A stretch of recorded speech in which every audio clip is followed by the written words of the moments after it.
Hello and welcome. Now, in this video, we are going to be discussing scanning documents into Evernote.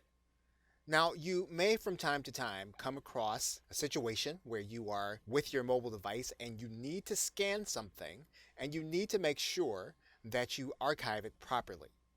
Evernote has an application that we can actually download to our mobile device to make the scanner work along with your Evernote application.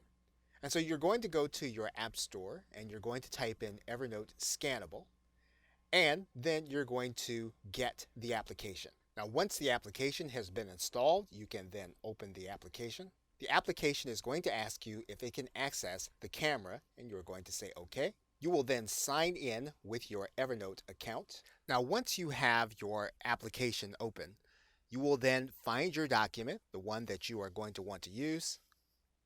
You're going to then want to hold your camera over that document so that it is captured.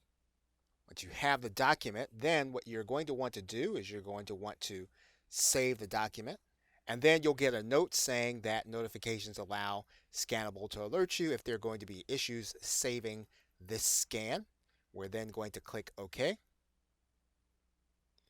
And then we're going to continue. Now, we do then want to allow Scannable to send us notifications. Now, our document has been saved to our inbox inside of Evernote. So then we can then click Done.